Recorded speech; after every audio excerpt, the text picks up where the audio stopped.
with teeth to compel witnesses and documents. The NHS England report illustrates again why individual organisations and their direct governing bodies cannot be left to investigate their own shortcomings. In the last 30 years, there have been at least 600 independent reports commissioned by the NHS into mental health related deaths. 600. Each of those reports commonly cites system failings and claims that lessons will be learned. Today's report demonstrates that those lessons have not been learnt. As reported in the media yesterday, the NHS England report that was due to be published contained only summary findings. It was of vital importance that the full report was seen by the public. That was because the executive summary revealed only some of the findings of this investigation. For weeks, the families have petitioned hard for NHS England to disclose the full report. Only yesterday, on the intervention of the Times front page lead and West Streeting personally, did the full report see the light of day. Up until that point, NHS England said it was the law of the land and they steadfastly refused to disclose it. This has heaped trauma upon trauma for them. Without the full report, you wouldn't know today how frightened health professionals were to visit Valdo Calocane, how they withdrew on occasion, how they planned their exits, yet at the same time were willing to discharge him from care in the face of very obvious risks of danger. You wouldn't know the extent to which Valdo Calocane had insight into his own condition. He got better in hospital, he got worse when released. He knew what taking his medication did for him. It slowed him down, it impaired his studies. He didn't like needles. He also knew what not taking his medicine did to him. He knew how it made him paranoid, knew that it made him violent. All of this was known to health professionals who observed the stockpiling of medication at his home. Those same health professionals who could have insisted on the administration of long-lasting injectable medication, also known as depot, prior to release but didn't do so. Undoubtedly, he was unwell, but he had insight and knowledge. He was not treatment resistant, he resisted treatment. He was discharged 9 months before these attacks when he did not show up for an outpatient's appointment. He was left to the general public to cope with. The NHS washed its hands of him. After 4 separate periods as an inpatient, no one joined up the dots. He was discharged effectively as a ticking time bomb. The way the families have been treated by NHS England in the run-up to publication of their report is sadly reflective of the family's struggles since the tragic events of June 2023.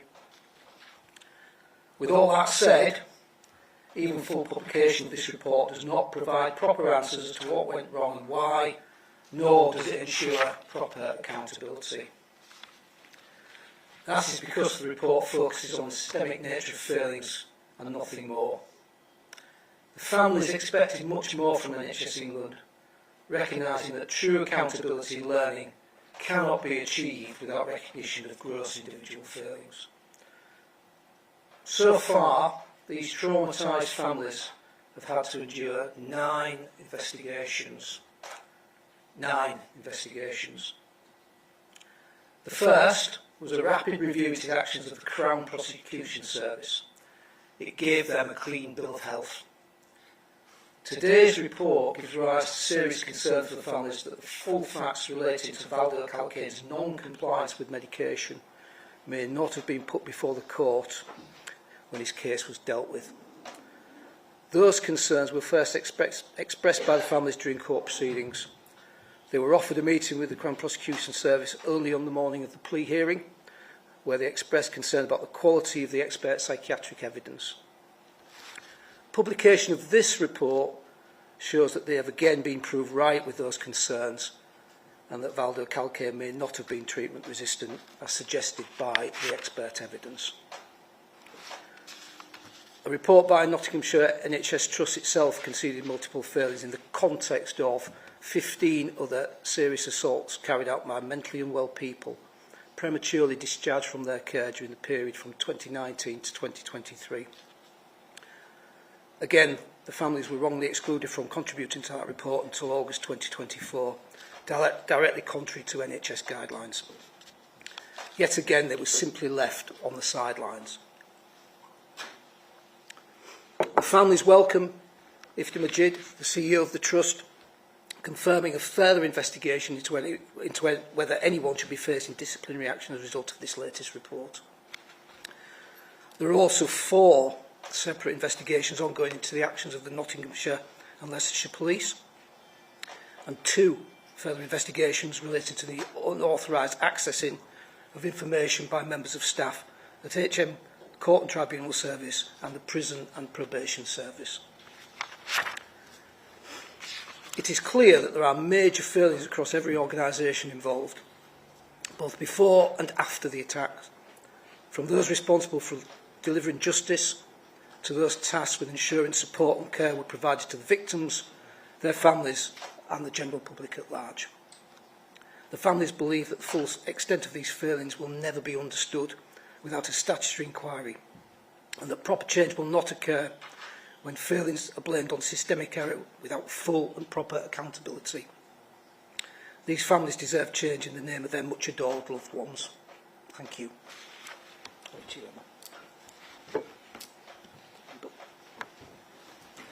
Can you hear me? Yeah. Thank you, Neil.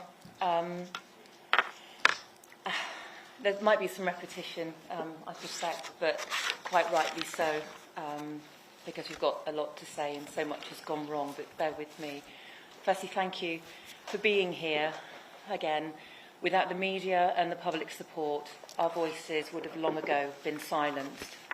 That being said, none of us should be here today, though, should we? It's unfathomable to me, and I know to the other family members, that we have had to fight so hard for so long at such great emotional and mental cost to get this far. Without the noise we have had to make, without the support and guidance we've received from our legal and support team, I am certain that our story, this tragedy and this disgraceful miscarriage of justice would have been, as I suspect the agencies and the CPS had hoped, brushed under the carpet, and any failings neatly added to the lessons will be learned category. Enough is enough. From today, change will happen. Accountability at an organisational and individual level will happen. We will ensure it. Key dates, amongst many.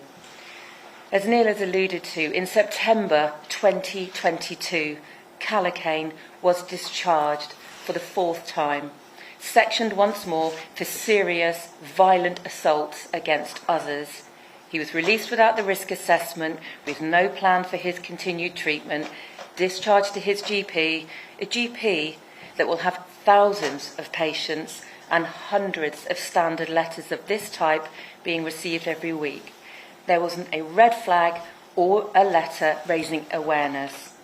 This is an individual who we know, as Neil had said, was so dangerous that whilst in receipt of an engagement with community teams, the threat was so high the staff members refused to visit him alone. And the staff members were told to plan your exit routes. These are also staff members who we know from this report did repeatedly try to raise concerns, and those voices fell on deaf ears higher up the ranks. In September 2022 as well, a warrant had been issued by Nottingham Police Force for his arrest. It was in relation to a serious violent assault on an emergency worker that had taken place previously during one of the mental health visits. It was never acted upon. No checks, no cross-communication were made by the police force nor that mental health trust in September 2022. And in September 2022, we delivered our beautiful child, aged 18 years old, to Nottingham to start the next part of his life, to study, to grow up, to play his beloved cricket, to make a whole new range of friends in a city he had already come to love. Little did we know what an unsafe city he was being left in, and what evil awaited in the shadows in the early hours of the morning on June the 13th, 2023. In this city alone, since the year 2000, there have been 50 murders through mental health, 50 homicides under mental health alone. This, much referred to latest NHS report, is yet more evidence of catastrophic failure. It adds to the pile of others. Yes, 9, as Neil has said, 9 painful attempts on our part to address the concerns that we've been raised. Almost without exception, they're not fit for purpose. Of those completed, most are wholly inadequate and little more than marking of homework. None of them provide clarity or the full truth. Huge gaps, omissions and unanswered questions. Why is there no individual or organisational accountability? This one's detailed, but it's more of the same. The 100 Families website has hundreds of these reports into these homicides, all with recommendations over many, many years. Clearly nothing has changed, has it? It's an example of the failures, the negligence, poor leadership, bad decision-making, mistruths, cover-ups and lies that we believe there have been since May 2020 up until today. Barney, Grace and Ian would be here today if those concerned across those agencies had just done their jobs properly. The scale of all of this is unimaginable and an epic level. The public deserve to know the truth. It must be addressed and it must be dealt with properly. No more brushing under the carpet or kicking into the long grass or empty promises. Anything and everything that could go wrong did. We've been failed by 2 police forces, the NHS, the CPS incorporating the entire criminal justice system. The CPS with a weak prosecution, a flawed investigation and the utter reliance on a trial by expert doctor has, we believe, led to an enormous miscarriage of justice. The individual presented at court is a very different individual than that contained in this report alone, and also in the detail of his actions leading into the months, weeks and hours prior to his heinous act. He's mentally ill, of course he is. However, he did have insight. He knew what he was doing. He knew it was wrong. He did it anyway. But it is for a public inquiry in our legal team now to take this forward. He serves no punishment for his crime. He resides as a resident. He receives income via the state. And he does respond to treatment. He is getting better. As his brother so emotionally said in the Panorama exclusive in the spring of last year, they have him back. They have their brother back already. Barnaby's brother, Charlie, will never have him back. James Kumar will never have Grace back. Ian will never return to his children and grandchildren. It's disgraceful. The words in court of unlikely to ever be released. It's absolute rubbish. He's a patient. He's responding. The statistics show it's almost certain, over 98%, that he'll be out within 20 years. No. He needs to be treated, of course. He needs to be rehabilitated, and then he must serve a penal element for the murder of my child and 2 others. He got away with murder, didn't he? This has to be addressed. So enough is enough. It's shameful we've had to fight so hard against the public agencies and institutions that should be there to protect us. Have the respect to admit failure, accept the consequences, but most importantly, make the change now. It's desperately needed to keep the public safe. To the Prime Minister and the rest of the government, make this trauma stop and make our fight stop now. You have confirmed there'll be a public inquiry, but agree the terms that we've been pleading for. Make it statutory. All of the agencies, organisations, institutions and vitally individuals must then and will be compelled to attend, give evidence and tell the truth. Do the right thing. We are, and we won't stop until that happens. Thank you.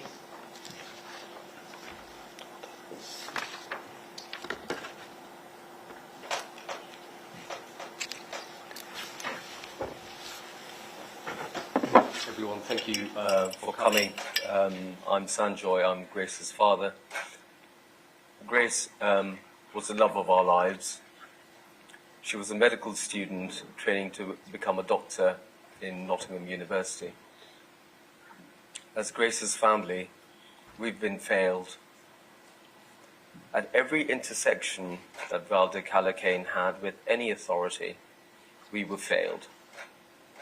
Leicestershire police failed to identify and arrest Valdo Calocane. Nottinghamshire police failed to execute a warrant for 9 months. They failed in their investigation. They failed in their charge. They failed in their professional standards. Nottingham council workers failed. The police and crime commissioner of the time failed to hold the Nottinghamshire Chief Constable accountable for a failure of professional standards in her force. It is now confirmed by the Care Quality Commission, the Mental Health Trust, the NHS Homicide Review, that Valdo Calocane was not a treatment-resistant schizophrenic. He simply failed to take his medication, and that he was fully culpable for failing to take his medication. This report, published, highlights the failures of the Mental Health Trust, but it fails my wife and I as clinicians working at the NHS, because it fails to name individuals responsible for the failure to treat Valdo Calocane appropriately. We will be asking the Secretary of State for Health to order the Trust to hold individual doctors responsible, as they knew Valdo Calocane was an evil, violent man, a known risk to the public, who did not take his medication. He was sectioned 4 times. 4 times the psychiatrist failed to change his treatment. 4 times they failed to use depot injectable medication. 4 times they failed to put provisions in the community to make sure he took his medication. Ultimately, irresponsibly discharging him into the community to do harm. They failed to consider public safety in Nottingham. This report was meant to be more detailed than the failures found by the Care Quality Commission, but it fails because it does not name the psychiatrists that failed in their duty to treat Valdo Calocane. A system is made out of individuals. If individuals are not held to account, systems will not change in our country. As you have seen with failings in other attacks, and ultimately, there will be no positive change, no change for us and no change for the community. For the loss of our beautiful and brave daughter Grace, there must be change. This is a watershed moment. We demand a public inquiry with statutory powers, powers to compel witnesses to appear to account for their failures. With Neil Hudgell and the legal team from Hudgell Solicitors, we demand accountability, and we will not stop till we get justice for the Nottingham attacks and for all those victims and families like us who have broken lives because of their absolutely unmeasurable loss. Thank you.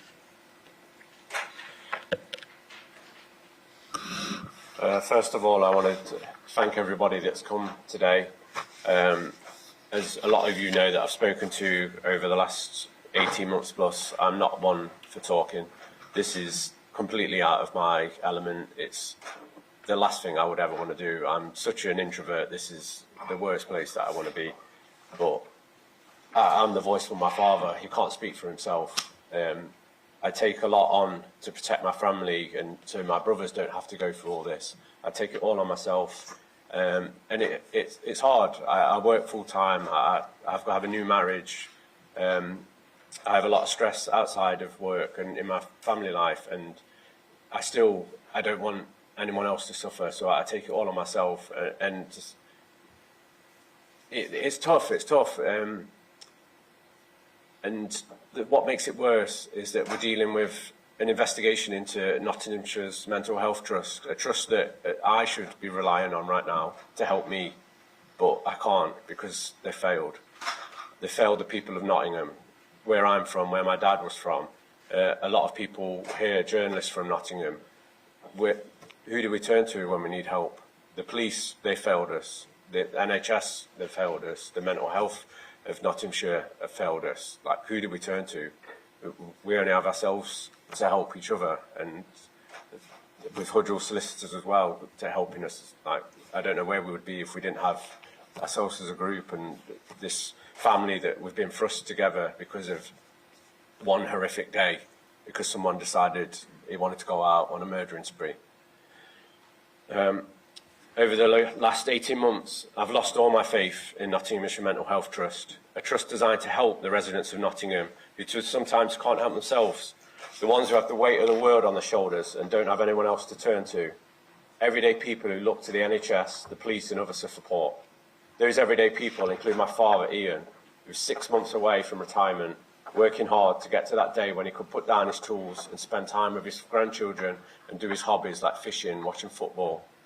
That day was brutally snatched away from him in a spree killing that would have been prevented if Nottinghamshire Mental Health Trust just did their job. That's all we ask. Bottom of the line, just do the job you paid for.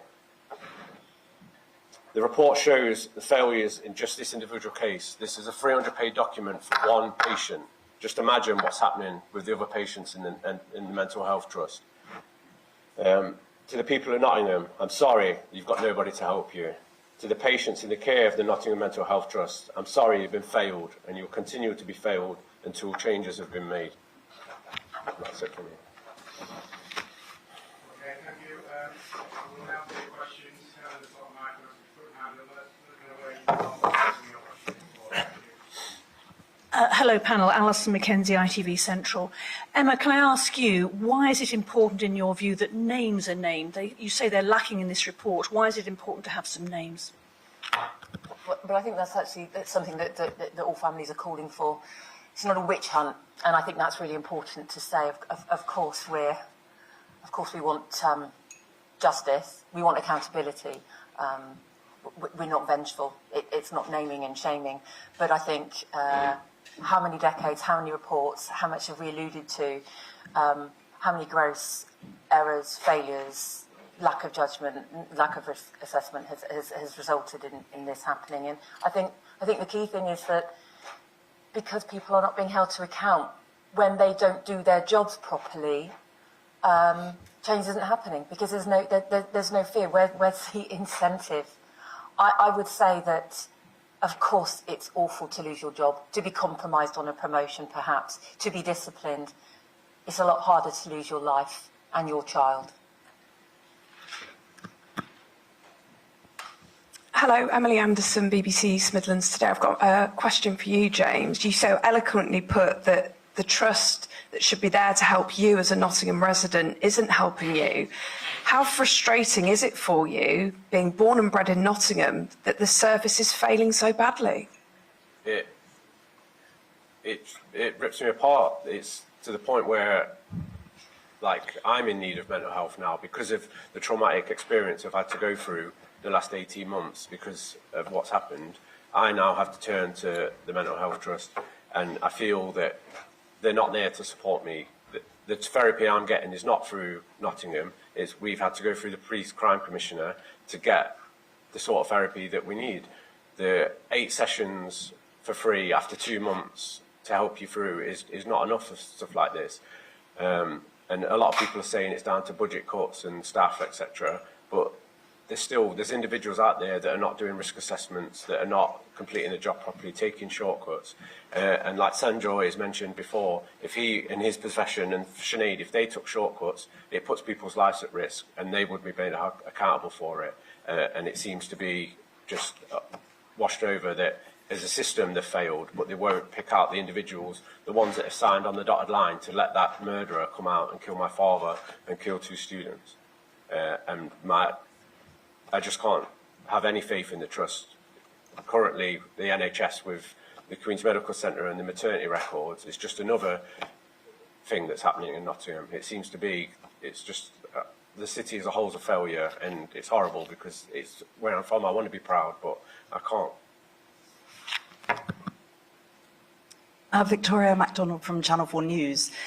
To any of you really, there have been numerous, as you said, inquiries into killings, into mental health failures. There have even been statutory inquiries in the past. Why do you think this one will make any difference?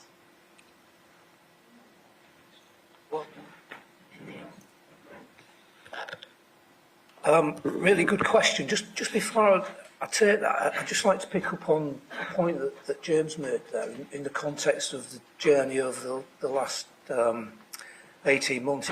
It's been very striking to the legal team every time that we sit with the families, how traumatic the continuing experience to them is. They haven't essentially moved the dial at all since June 2023. And some of the reason for that has to be heaped on the organisations and the way in which they've been dealt with during that time. I think the words afterthought, marginalised, not involved at all, simply adds to the trauma of such a difficult situation that none of us can really ever properly imagine, because fortunately we've never had to step in their shoes. And it's really rather noticeable that the latest legal gymnastics that NHS England were up to over the last couple of weeks was geared towards burying this on a Friday afternoon when everybody had gone home for the weekend. And equally yesterday in their press release, been rather disingenuous because they talk about consultation with the families. Well, any consultation with families was batted away as, we can't disclose this. No, this isn't good enough. And as James says, he's taking mental health support. The other families are as well. They've gone nowhere. And if from today one of the lessons needs to be is the organisations in which they are currently dealing with on 9 fronts need to treat them with respect, need to put them first, listen to them, engage them, and move the dial forward. In answer to your question on the statutory inquiry, again, as you'll see, there's so many pieces to this. We're not just talking about failings in the health service, we're not just talking about failings with the police, we're talking about failings across multiple agencies before and after the events of June 2013. It's a patchwork quilt that only the statutory inquiry will enable us to fill all the obvious gaps that we've already seen materialise within the inquiries and investigations, and indeed will ensure compellability of witnesses that so far have stuck their head down or said nothing to see here.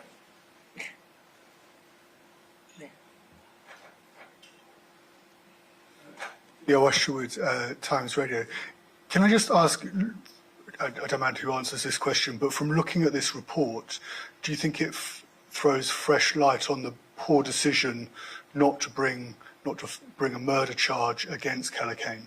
That actually, if you look at the fact that he resisted taking his medication, that actually the CPS, to your point, it has failed to actually press ahead with a try to get a murder conviction?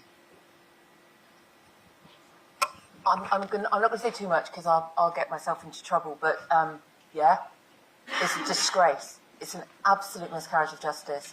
I've said this, we've said this, we were forced to sit through that painful, shameful sentencing hearing over 2 days last January. This is wrong. He got away with murder. He is mentally unwell, but he had insight. We have to be careful what we say, so I'm going to hand over to Neil. But this individual is residing as a patient. He planned his murder. He bought his knives. He had a rucksack full of weapons. What we know of the investigation is appalling. I think the CPS made their minds up about which way they wanted this to go. And we were never consulted. We were railroaded and not dealt with particularly well, I don't believe, as families leading up to. If I knew then what I know now, everything would be really different. But who knows how to deal with your child being murdered? Who knows how to begin to comprehend that?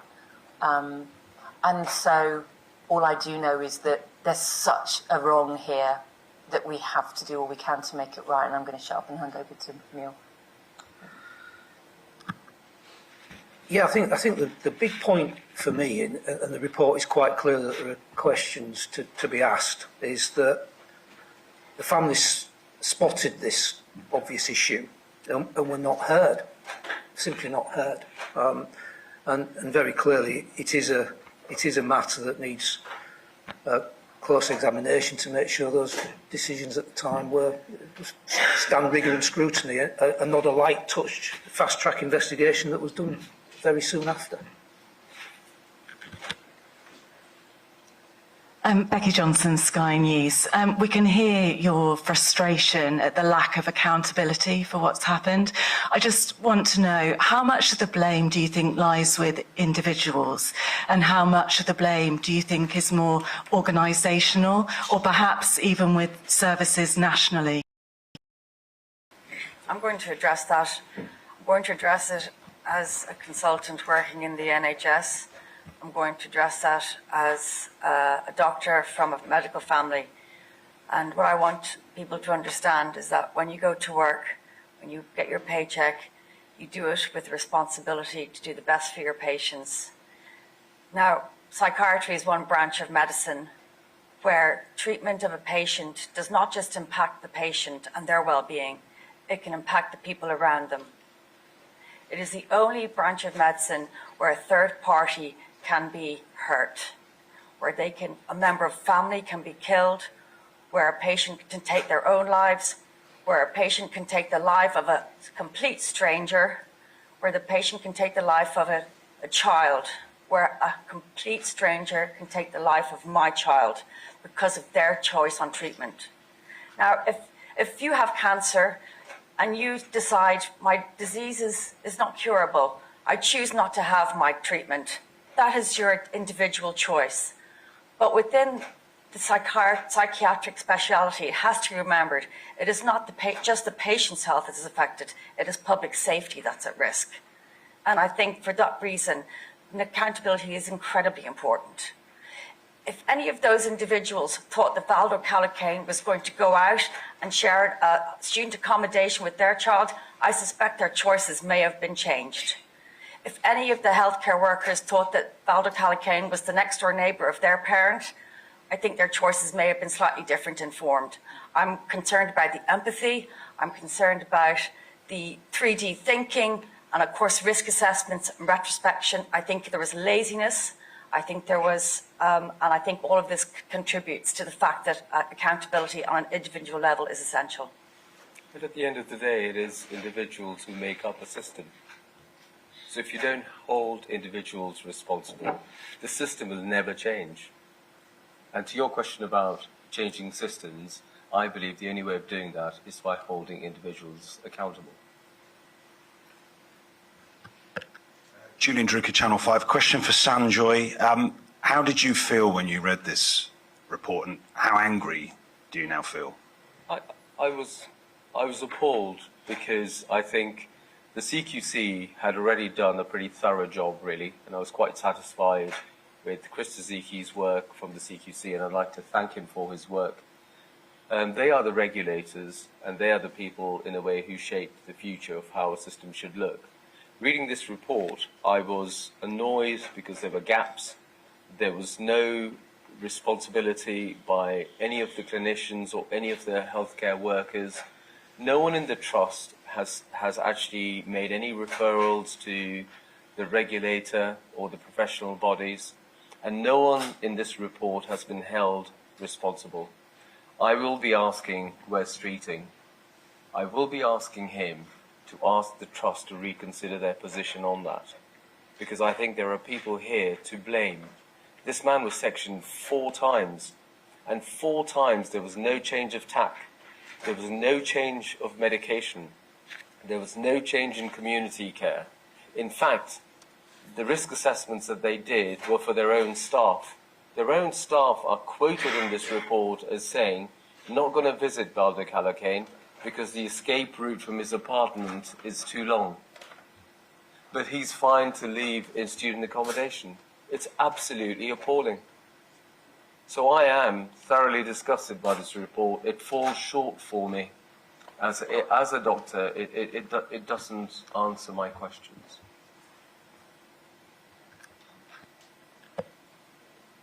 Hi. So I'm from Joel Moore from the Nottingham Post. I just wanted to ask about a certain part of the report, just to any of the families really. So it talks about 15 incidences of extreme violence at the Trust involving patients between 2019 and 2023. These were not properly acted on by board members. Just wanted to get your thoughts on that really, because this includes 3 fatalities as well. I mean, I'll start, but I don't know if James wants to speak, because you reside in Nottingham, but I mean, as I've quoted and horrified to hear, 50 people have died since 2000 in Nottingham alone through mental health homicides, and the 15 cases that were used. I don't know if it's a benchmark, what you do. It's part of checking, I guess, in these investigations. They're all failed. It's the word failure is coming up again and again and again, and it's repetition, isn't it? And like Sinead said so well, the risk is to others here. These are dangerous. This is danger. This is risk to life. If you don't have public safety, then what have you got? I don't know if James, did you want to say anything from local perspective? But from my perspective, we loved when Barney went to Nottingham. We thought, what an amazing city. But even now, I find it hard to see it because for me, it's associated with tragedy and the destruction of our family life. Yeah, it's a horrible thing to think about the future. My dad had grandchildren that in the next few years would be going to college and university, possibly in Nottingham. And the thought that they could be in the same situation that Barney and Grace were, it's unthinkable. It breaks your heart, because there's nothing as an individual that you can do to stop it. You can't follow them around everywhere and be there to help them. They're independent. They've got to have their own lives as well. But the people that are there to protect them, the police and the NHS and those systems in Nottingham, the ones that are supposed to help them and keep our mind at ease, are the ones that failed. And they'll continue to fail until there is accountability. Can I just add in, just add in reply to that question.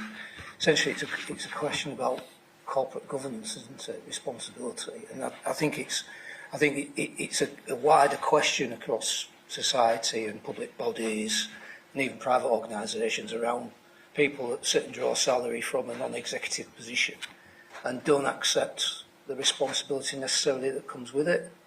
And that's a real feature that recurs here and in other places. I think while we've got you for your question, I think families are very grateful for the support that's been given by the Nottingham Post to their plight over the last 18 months. It's important that we recognise that as well this morning. BC, Emma, this is something that you've made reference to in communications with me over the last week or so. But what are your thoughts on the refusal by NHS England up until the last minute to publish this report in full?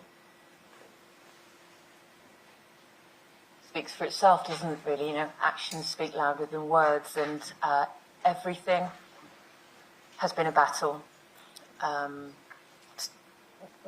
We've reached out to try When we had this report delivered to us in person about three and a half weeks ago. And at that time, we'd asked repeatedly, could senior people from the NHS England be there, as well as Trust? This was presented to us by the person, the lead investigator, and the consultancy firm that undertook this. Hours and hours and hours sat reading this wretched detail and having it presented to us. And like Neil alluded to, we're an afterthought, we're an appendix, we're an annoyance, I think. That's how that appears to have been. And it should not take us being tortured endlessly to try and get clarity, answers and the truth. It should not take the Times newspaper yesterday putting it on their front page that NHS are refusing to release a report, citing all this, that and the other, and then there's a U-turn at the 11th hour. And there's only the U-turn because of the pressure, because of the public awareness, and it's just not right. And this is just one example. Neil's alluded to the Nottingham Post. Without the Nottingham Post breaking the non-reportable media briefing that Kate Maynell, the Chief Constable of Nottingham Police Force, held, none of that rubbish would have come out. None of the cover-ups with the misconduct and the negligence of her officers. Not all of them, but some of them. I mean, how dare they do that? But you were brave and you said no, and you spoke out. But all of this is a battle, all of this is a fight, and then we've had this awful decision. Until the tea time yesterday, do we break the non-disclosure agreements we were forced to sign? We've been gagged by the NHS. We've also had to sign non-disclosure agreements with the IOPC with regards to the outcome that's been suggested to us from the Leicestershire investigation. And I don't know how much longer that we should be gagged, because if you knew what we knew about that, you'd probably be as aghast at that as you are at this. And that's probably enough from me, if anyone wants to say anything else.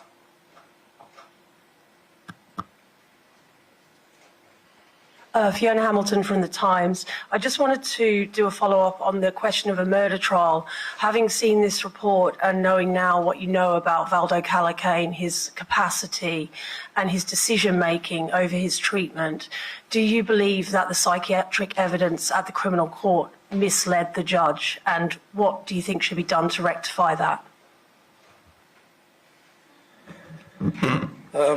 I think I'll self-contain the answer to this to say that it's certainly an issue that needs to be ventilated and properly examined, and falls within what we say ought to be the remit of a public inquiry with teeth, so that relevant people that provided evidence during that process are compelled to come and explain the basis of that.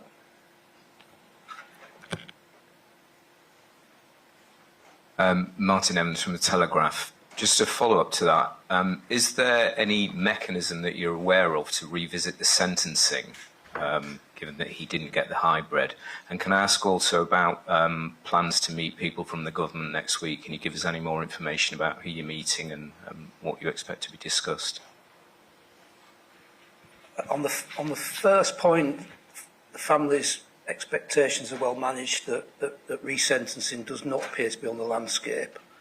On the second point, as I said in the press statement earlier, we're reassured by the offer to meet with ministers next week. I think that there's a natural desire on the part of families to get there as quickly as possible. Us lawyers know that these things take time, and very often it's the lawyers that make it take time. And consequently, we're grateful for that opportunity, and we hope to make substantial progress next week. The government are clearly aware of where our focus is. They're clearly aware that enough is enough. They're clearly aware that we want the start line for this inquiry, and they're clearly aware we want it to be on the basis of being meaningful, with teeth, and judge-led. Can I just reiterate, whilst we have the ear, that I do think it's time now that we do get the opportunity to meet with our Prime Minister and the most senior level of cabinet ministers. Would we agree? It's time now, because as well briefed as they will be, they do not have the full detail, and I know that we have to do everything we can to make sure they're given that opportunity. So I do hope that that's afforded, that we will have that one chance to meet with all of them.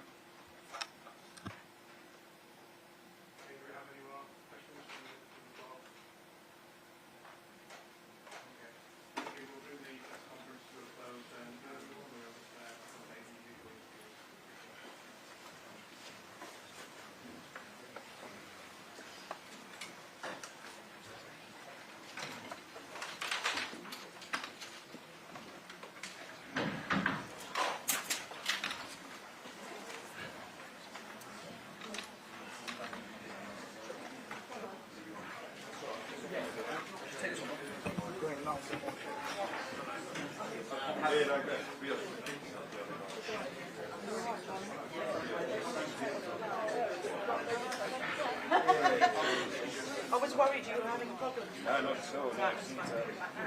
Downstairs now. I don't know. The only thing I was conscious is that the cameras match in terms of the camera and your camera. Your camera then no. So I'll find out.